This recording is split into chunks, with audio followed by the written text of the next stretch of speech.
PLDT SME Nation.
Father, as we journey down this Advent road, where we light the candle of hope and we light a candle of peace, grant us the courage to make peace, peace in our hearts, peace in our homes, and peace in our communities. Amen.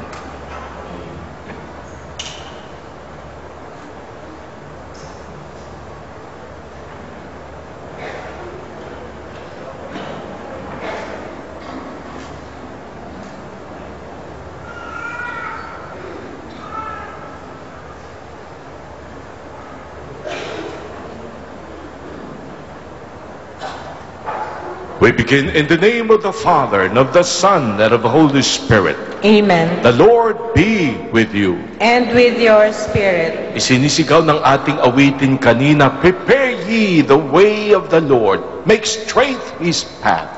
The voice of one in the desert, John the Baptist, calling us that the one true path, the one true way is the right way. And Jesus would like to be found in our hearts.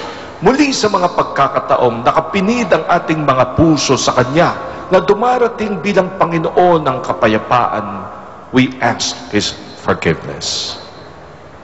Together we say, I confess To Almighty God, and to you, my brothers and sisters, that I have greatly sinned in my thoughts and in my words, in what I have done and in what I have failed to do, through my most grievous fault. Therefore I ask Blessed Mary, ever Virgin, all the angels and saints, and you, my brothers and sisters, to pray for me to the Lord our God. May Almighty God have mercy on us, forgive us our sins, and bring us to everlasting life. Amen.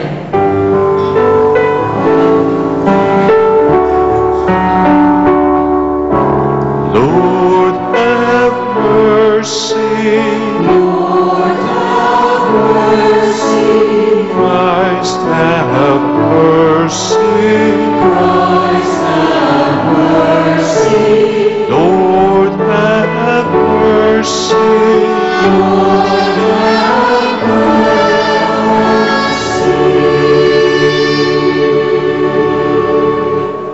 And so we pray. Almighty and merciful God, may no earthly undertaking hinder those who set out in haste to meet your Son, but may our learning of heavenly wisdom gain us admittance to his company, who lives and reigns with you in the unity of the Holy Spirit, one God, forever and ever. Amen. The prophet Baruch pictures Jerusalem as a mother longing to gather her children from exile. Jerusalem is invited to stop mourning because God will make her children return to her. It is with the same joyful anticipation that we must prepare for Christ coming among us. Our first reading. A reading from the book of the prophet Baruch. Jerusalem, take off your robe of mourning and misery. Put on the splendor of glory from God forever. Wrapped in the cloak of justice from God, bear on your head the mitre that displays the glory of the eternal name. For God will show all the earth your splendor. You will be named by God forever, the peace of justice, the glory of God's worship. Up, Jerusalem, stand upon the heights. Look to the east and see your children gathered from the east and the west at the word of the Holy One, rejoicing that they are remembered by God. Led away on foot by their enemies, they left you. But God will bring them back to you, borne aloft in glory as on royal thrones. For God has commanded that every lofty mountain be made low, and that the age-old depths and gorges be filled to level ground, that Israel may advance secure in the glory of God. The forests and every fragrant kind of tree have overshadowed Israel at God's command. For God is leading Israel in joy by the light of his glory, with his mercy and justice for company. The word of the Lord. Thanks be to God.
They shall come back rejoicing.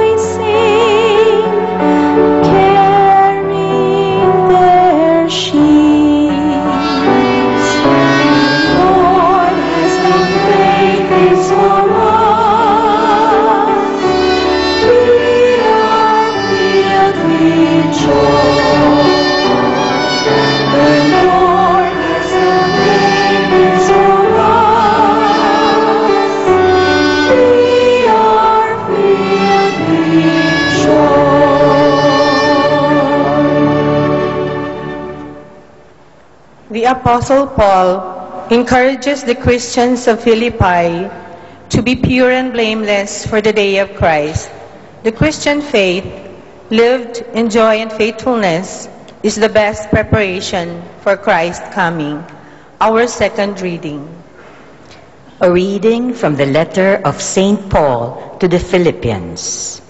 Brothers and sisters, I pray always with joy in my every prayer for all of you, because of your partnership for the gospel from the first day until now.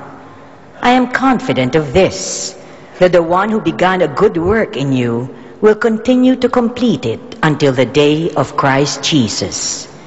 God is my witness, how I long for all of you with the affection of Christ Jesus, and this is my prayer, that your love may increase ever more and more in knowledge and every kind of perception, to discern what is of value, so that you may be pure and blameless for the day of Christ, filled with the fruit of righteousness that comes through Jesus Christ, for the glory and praise of God.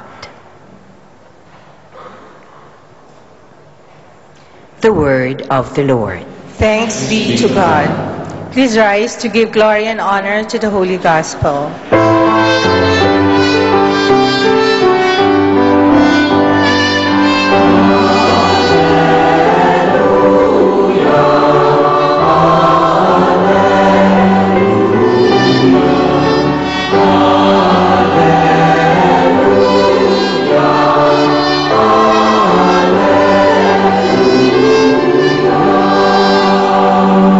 The way of the Lord, make straight his paths. All flesh shall see the salvation of God.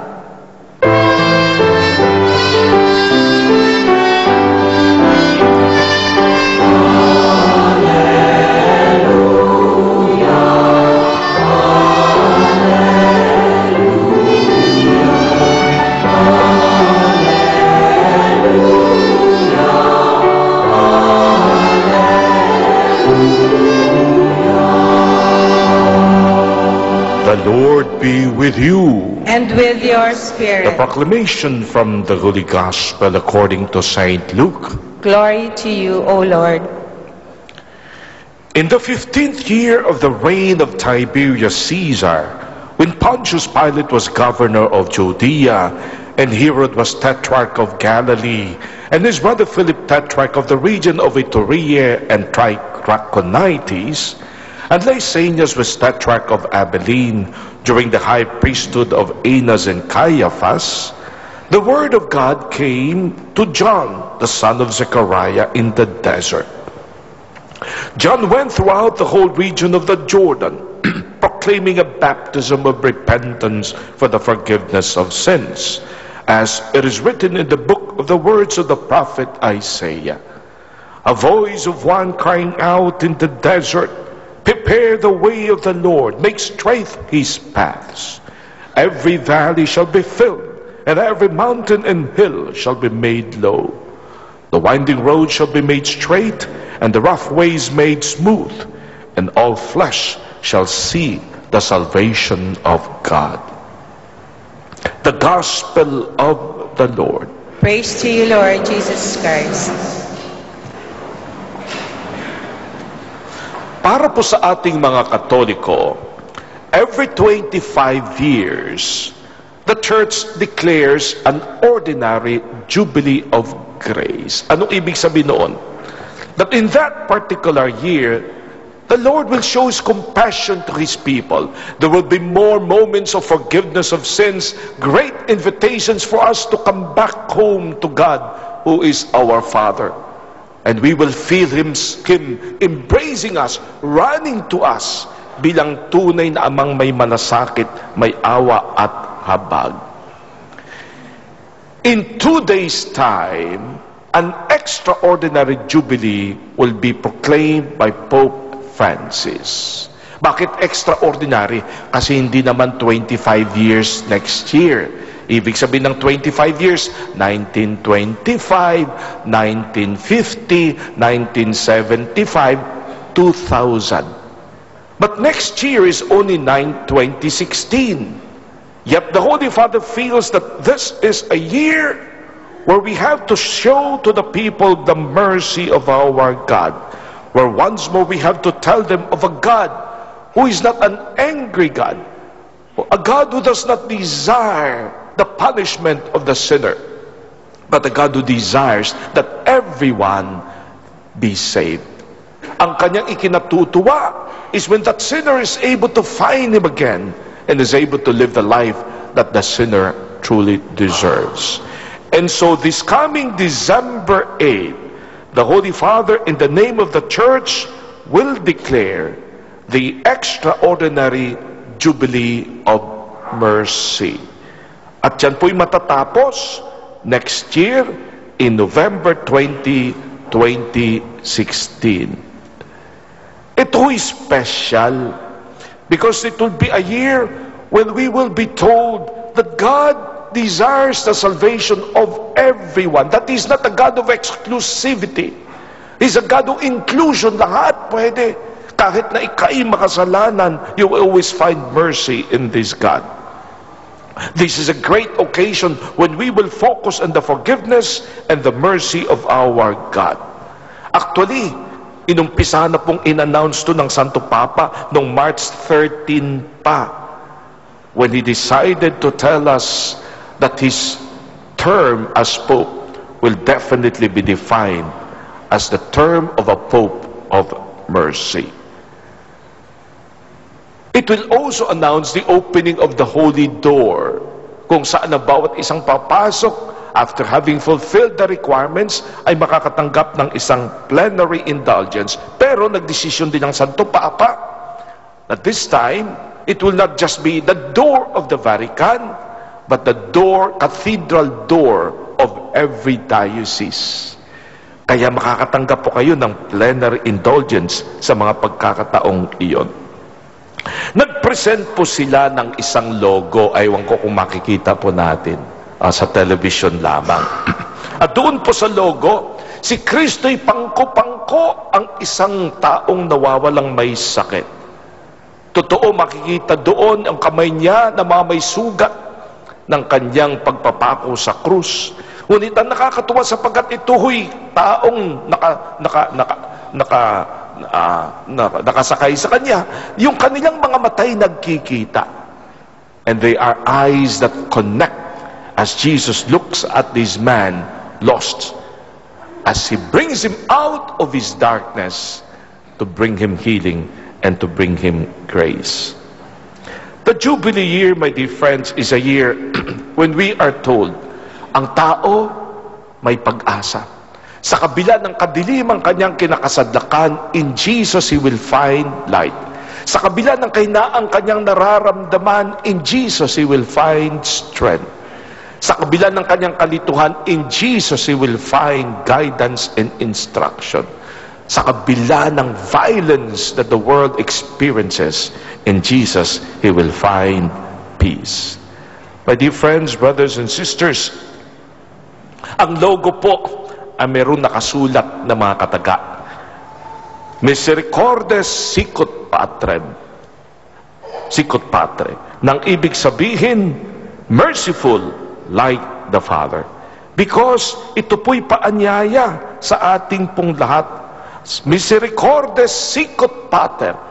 Merciful like the Father. Sapagkat tayong tumatanggap ng kanyang awa, dapat magpamalas din ng awa para sa iba. Umuwi po ako katulad ng sinabi ko po sa inyo sapagkat yung aming pong simbahan sa Santa Barbara, Iloilo was dedicated, ibig sabihin solemn special blessing yan, kung saan ang altar nilalagyan ng olyo, no? Kinakonsecrate, kung saan ang mga pillars ay kinoconsecrate at ina-anoint them, kung saan ang buong simbahan iniinsensuhan. Napakagandang seremonya. Pero may sinama po akong pari, si Father Boyd Sulpico. Si Father Boyd, nakakatuwa. Siya po'y, ang mga magulang ay galing sa Santa Barbara, pero lumaki po siya sa South Cotabato at naging isang Dominican. Pero nang naandun siya sa harapan ng simbahan, sabi niya, Father Mar, na-notice mo na itong simbahan sa harapan ay may dalawang puso At tinignan ko, ay oo nga. At nang kami pumunta naman sa church ng Kabatuan, sapagkat dinala ko po yung mga bisita ko roon, sa harapan sabi niya, nakita mo uli yung dalawang puso? Ay sabi ko, oo. Ibig sabihin niya, itong simbang ito ay gawa ng mga Agustinian. Bakit? Sapagkat si San Agustin ang nagsabi minsan, Lord, you have created us for yourself, and our hearts would be restless until they find rest in you. Kaya pag tinignan mo yung dalawang puso, halos magkapareho. Sapagkat ang paanyaya ng Panginoon, katulad ng puso ko, ang puso niyo dapat maging ganun din. At hanggang sa hindi matatagpuan ang puso ninyo sa aking puso, hindi kayo tunay na magkakaroon ng kapayapaan. The heart of Jesus has been formed according to the heart of the Father.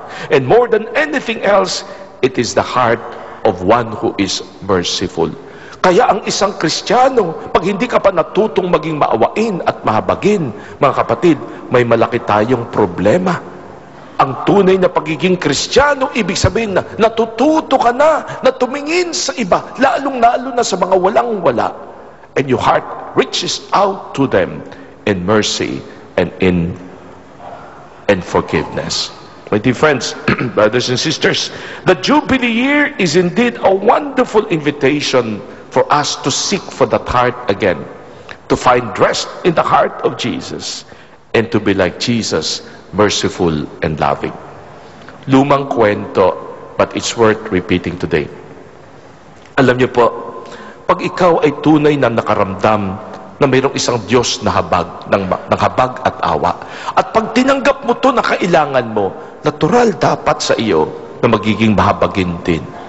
Sa kanyang aklat in the Book of Mercy, of Divine Mercy, Sister Faustina has reminded us that, sabi ni Lord, kung kayo'y tumatanggap ng awa ko, natural dapat na kayo'y maging maawain din.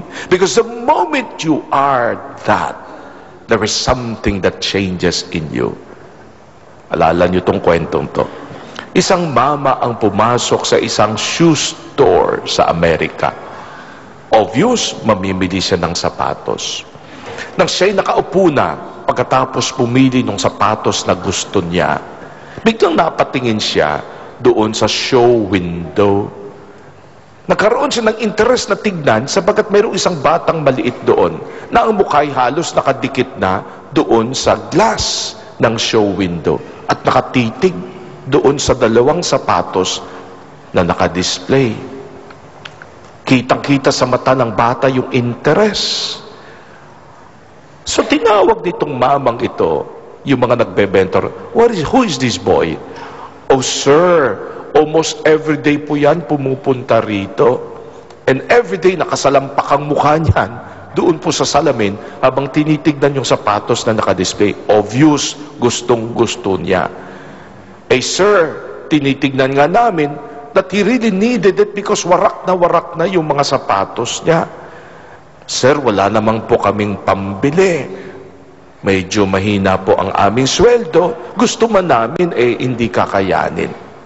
So, ang sabi ng mama, papasukin niyo yung bata. Sir, ano gagawin namin? Ipatry niyo sa kanya yung gustong sapatos. Nang pumasok yung bata, nakatulala. Hindi alam kung anong gagawin. Hindi niya minsan iniisip na makakapasok sa loob. Akala'y hanggang sa labas lamang. At nang inilabas mula doon sa display yung sapatos na kanyang gustong-gusto at pinahawakan, nanginginig yung bata. So sabi sa kanya, itry mo daw.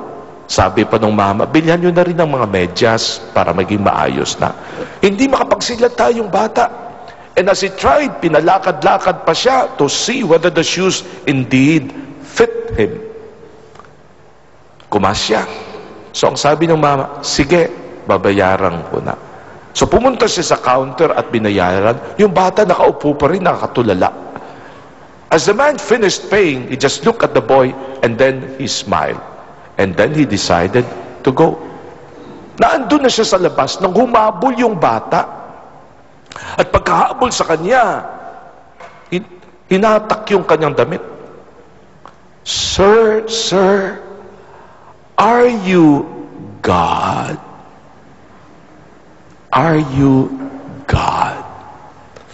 My dear friends, the moment when we begin to show mercy, when we begin to show kindness, a language that all in the world would understand, when we begin to show a heart that is in pain because others are in pain, something of God begins to reveal itself in us. The year of mercy will be a declaration not only to tell us that there is a God who is loving, but the invitation of the Logos says, Misericordes sicut Pater, merciful like the Father. And that is the invitation that we should have in our hearts. Remember the two hearts that Saint Augustine says, naghahanap tayo ng kapayapaan at yan ay kalawang kandilang ating sinindihan sa araw na ito. Last week we lighted the candle of hope because alam natin na sa kabila ng kadiliman, we will find light. Sa kabila ng lahat ng kaguluhan, we will find that thing that will bring order. Today, we have lighted the second candle. It is the candle of peace.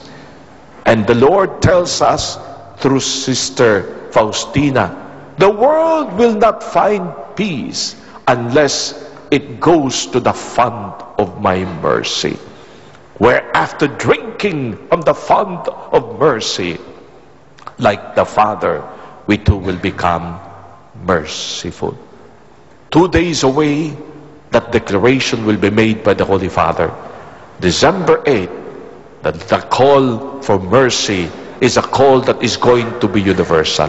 Sana, ayon sa ating Santo Papa, gusto niya na ang kanyang mga ministro at ang lahat ng mga Kristiyano ay huwag mag-antay sa loob lamang ng simbahan, sa lahat ng mga nangangailangan ng awat tabag ng Panginoon. Kung that we will go and like Jesus, bring them out of their darkness. Kaya sa logo makikita nyo yung tatlong kulay mula sa madilim hanggang papaliwanag ng liwanag. It is Jesus bringing out those who are in the darkness into the light. Let us do the same. Let us make our hearts like unto His heart. And then we will have understood the meaning of mercy. And then we will have peace. Brothers and sisters, please rise as we now proclaim, I believe in one God, the Father Almighty, maker of heaven and earth, of all things visible and invisible. I believe in one Lord, Jesus Christ, the only begotten Son of God, born of the Father before all ages, God from God, light from light, true God from true God, begotten, not made, consubstantial with the Father. Through Him all things were made. For us men and for our salvation, He came down from heaven, and by the Holy Spirit was incarnate of the Virgin Mary and became man. For our sake He was crucified under Pontius Pilate. He suffered death and was buried, and rose again on the third day, in accordance with the Scriptures. He ascended into heaven and is seated at the right hand of the Father. He will come again in glory to judge the living and the dead, and His kingdom will have no end. I believe in the Holy Spirit, the Lord, the giver of life, who proceeds from the Father and the Son, who with the Father and the Son is adored and glorified, who has spoken to the prophets. I believe in one holy, Catholic, and Apostolic Church. I confess one baptism for the forgiveness of sins, and I look forward to the resurrection of the dead and the life of the world to come. Amen. Let us hearken to John the Baptist's cry to prepare the way of the Lord. In expectant longing and joy for the Master's coming, we pray to our loving Father as we say, make us ready for the coming of your Son, O Lord. Make us ready for the coming of your Son, O Lord. May Pope Francis, bishops, priests, consecrated men and women, and lay leaders serve as faithful heralds of God's designs, even in cases when they become lonely voices in the desert, we pray. Make us ready for the coming of your Son, O Lord. May political leaders fill the valleys of corruption level the mountains of self-serving interests, and smoothen the rough ways of despotism, so that they may prepare the way of the Lord, we pray. Make us ready for the coming of your Son, O Lord. May Filipino Catholic families cherish the faith they possess and share it to others in word and deed, we pray. Make us ready for the coming of your Son, O Lord. As we celebrate the extraordinary Jubilee of Mercy, may we receive the mercy of God, in whom we believe, as we also show mercy to those who have faulted us, we pray. Make us ready for the coming of your Son, O Lord. May the Lord give comfort to the dying and welcome to the joy of paradise the soul of the faithful departed, we pray. Make us ready for the coming of your Son, O Lord. We pray too for the repose of the soul of Maria Teresa Sobaldo, for the healing of Jocelyn Ong, Mike Prado, and Antonio Sobaldo Jr., for the intentions of Julie Santos, and the birthday intentions of Rodi Los Reyes and Susan Balma. Let us pray to the Lord. Make us ready for the coming of your Son, O Lord. Father, give us the will and courage to remove the obstacles that bind our encounter with you and with one another. May we prepare by your Son's coming with joy and anticipation. This we ask through Christ our Lord. Amen. Please remain standing while the gifts are being presented. Through Christ our Lord. Amen. The Lord be with you. And with your Lift spirit. up your hearts. We lift them up to the Let Lord. us give thanks to the Lord our God. It is right and just. It is truly right and just, our duty and our salvation, always and everywhere to give you thanks, Lord, Holy Father, Almighty and eternal God, to Jesus our Lord.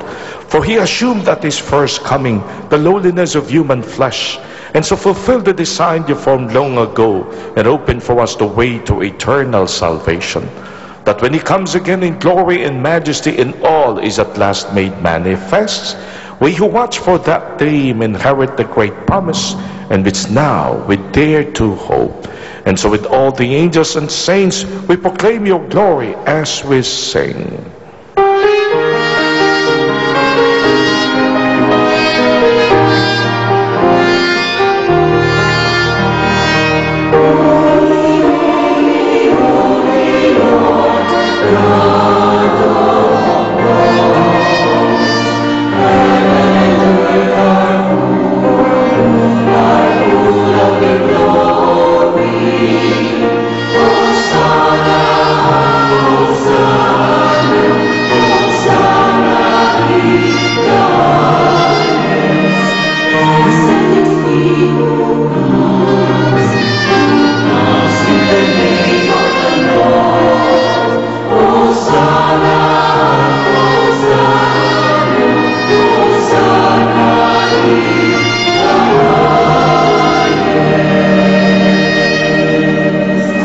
Indeed, holy, O Lord, the fount of all holiness.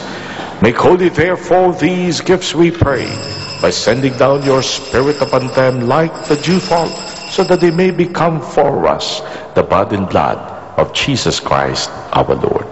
At the time he was betrayed and entered willingly into his passion, he took bread and giving thanks, broke it, gave it to his disciples, saying, "Take this all of you and eat of it. For this is my body, which will be given up for you."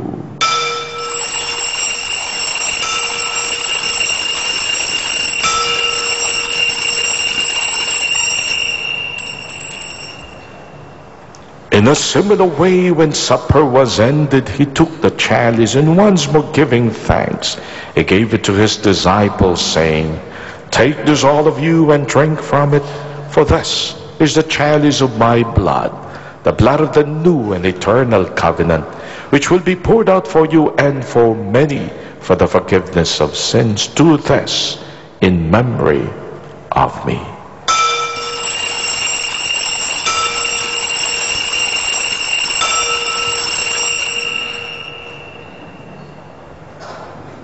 The mystery of faith.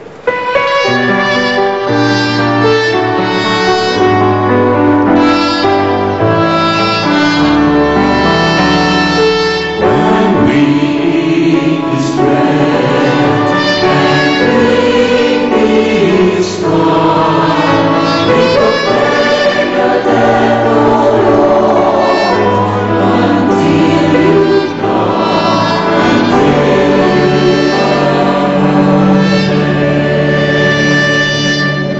Therefore, as we celebrate the memorial of His death and resurrection, we offer You, Lord, the bread of life and the chalice of salvation, giving thanks that You have held us worthy to be in Your presence and minister to You.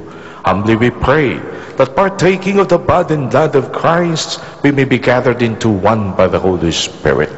Remember, Lord, Your church spread throughout the world, and bring it to the fullness of charity together with Francis, our Pope, with Luis Antonio, our Bishop, and all the clergy. Remember also our brothers and sisters who have fallen asleep in the hope of the resurrection, and all who have died in Your mercy. Welcome them into the light of Your face. Have mercy on us all, we pray, that with the Blessed Virgin Mary, Mother of God, with the Blessed Joseph, her spouse, with the blessed apostles, and all the saints who have pleased You throughout the ages, we may merit to be co-heirs to eternal life, and may praise and glorify You to Your Son, Jesus Christ. Through Him, with Him, and in Him, in the unity of the Holy Spirit, all glory and honor is Yours, Almighty Father, forever and ever.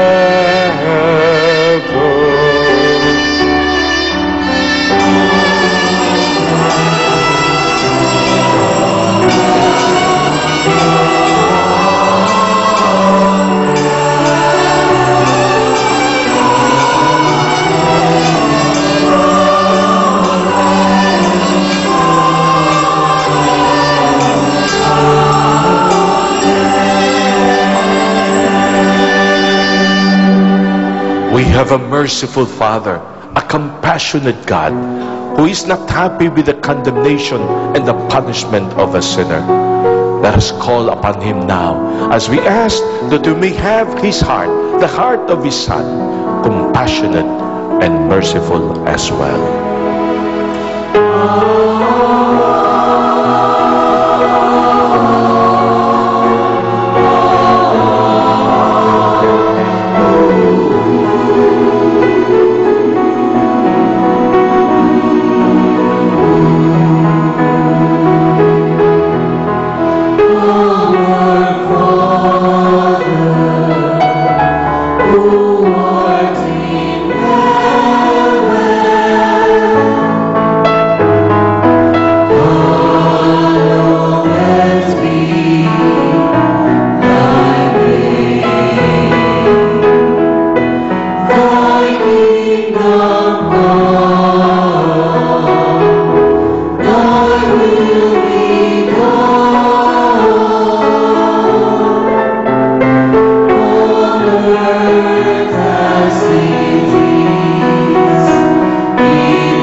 Deliver us, Lord, from every evil.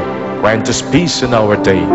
In your mercy, keep us free from sin and protect us from all anxiety as we wait in joyful hope for the coming of our Savior Jesus the Christ.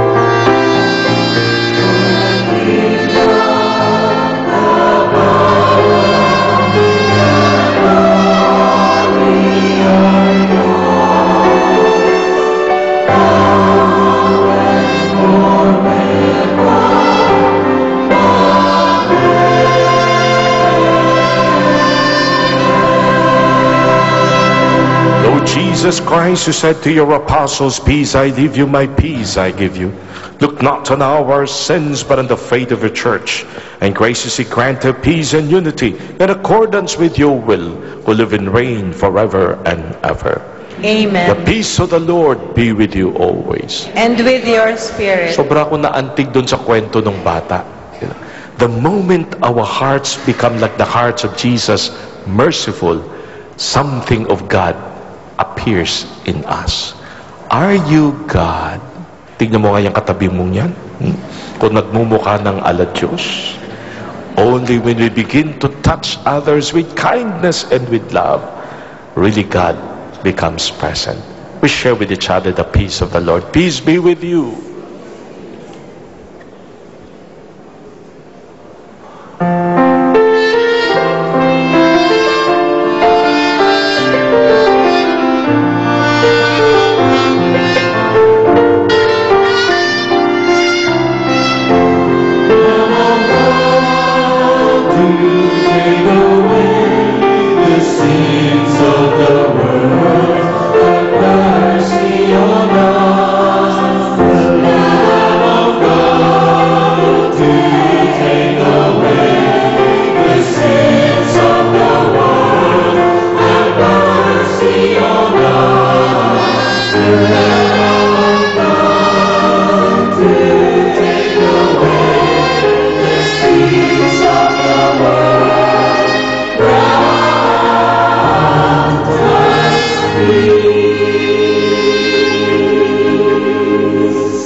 Behold him, the merciful Lord, who invites us to be merciful like his Father.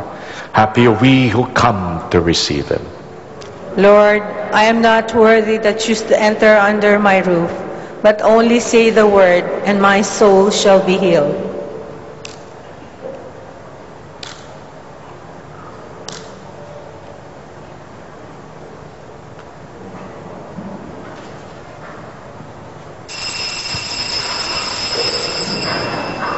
For those of you who are unable to receive Holy Communion, especially our brothers and sisters who are joining us in this TV Mass, we invite you to pray with us this prayer for spiritual communion. My Jesus, I believe that you are present in the most holy sacrament. I love you above all things, and I desire to receive you into my soul. Since I cannot at this moment receive you sacramentally, come at least spiritually into my heart. I embrace you as if you were already there, and unite myself wholly to you. Never permit me to be separated from you. Amen.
Tayo po'y manalangin. Please rise. Replenish with the food of spiritual nourishment, we humbly beseech you, O Lord, that through our partaking in this mystery, you may teach us to judge wisely the things of earth and hold firm to the things of heaven, through Christ our Lord. Amen. Hanggang sa wala po tayong pait at dusa, dahil nakikita natin ang pait at dusa ng iba. Until we have understood that compassion means your pain in my heart, then we will not understand the heart of Jesus, the heart of God. Ang puso ng Diyos ay isang puso ng awa at habag. Isang pusong walang hinahangad na kaparusahan sa kahit sinong makasalanan. Ang kanyang ikatutuwa na ito'y mailigtas. Let's call on Jesus to have that heart, the heart merciful and loving. Right hand over your heart. Jesus, merciful Lord, mold my heart to be like your heart, merciful and loving. Say it once again. Jesus. Tama si San Agustin na ang aming mga puso'y patuloy na hindi mapakali, walang kapayapaan, hanggang sa ito hindi matatagpuan, hanggang hindi ka matatagpuan sa aming mga puso. Hubugin mo po kami upang kami katulad mo ay maging iyong sambayanang may awat habag. Lord, hinihingi po namin sa iyong awat habag akapin ang lahat ng mga nanonood sa telebisyon, ang mga may sakit, ang aming mga OFWs na malayo sa kanilang mga minamahal sa buhay, ang nawawalan ng pag-asa, ang mga mahihirap, ang mga litong-lito, ang mga nasa kadiliman. Embrace them in your merciful love. Lord, paspasan niyo po ang aming bayang Pilipinas. Ng aming mga politicians ay magkaroon ng tunay na awa at habag sa sambayanang dapat pagsilbihan.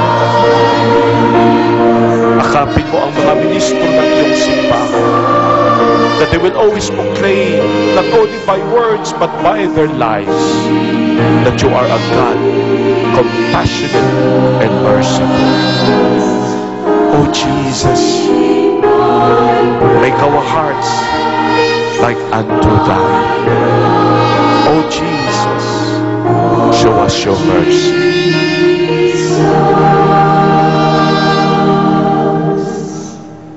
Sa biyayang aming tatanggapin sa taon ng the year of the Jubilee of Mercy, Lord, tunay po sana na maramdaman namin ang sobra mong awa at kami di maging maawain bilang iyong sambayanan. This is our prayer through Christ our Lord. Amen. The Lord be with you. And with your And may spirit. the blessing of Almighty God come upon you and remain with you always. The Father, the Son, and the Holy Spirit. Amen. Kami naman ngayon ang hihingi ng inyong awa at habag. Mayroon pa po kaming librong ibinibenta dyan sa harapan. Tulong po ito, uulitin ko. A beautiful companion for the year of mercy. Si Father Domi wrote in a good number of pages tungkol sa mga the year of the Jubilee. Magandang panpaliwanag po yan. Ikalawa, araw-araw na explanation ng gospel at mga quotations mula sa Santo Papa about also the Eucharist. Bawat kopyang binibili ninyo, habag at awa para sa mga nag-aaral sa pagkapari. Tunay po na mararamdaman ninyo na kayo nakakatulong para sa isang nagnanais maging ministro ng awa ng Panginoon. 280 lang po, sabi natin, para sa hardbound, pero tumatanggap din kami ng 300. At yung 180 po para sa Tagalog ay pwede na rin pong 200. Salamat sa awa at habag na inyong ipapahalas. Go in the peace and love of the Lord. Thanks be to God.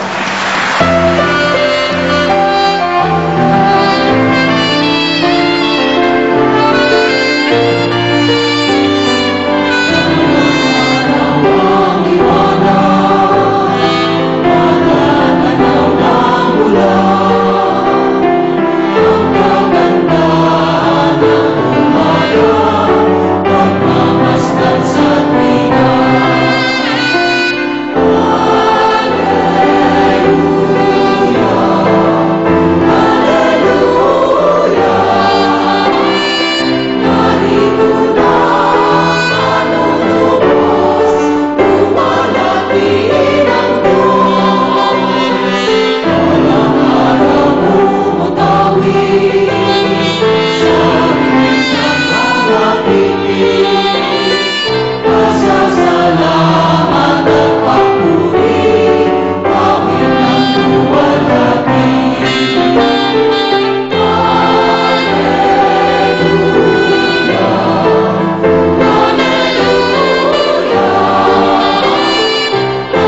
How would you as president strike a balance between vigilance and discrimination?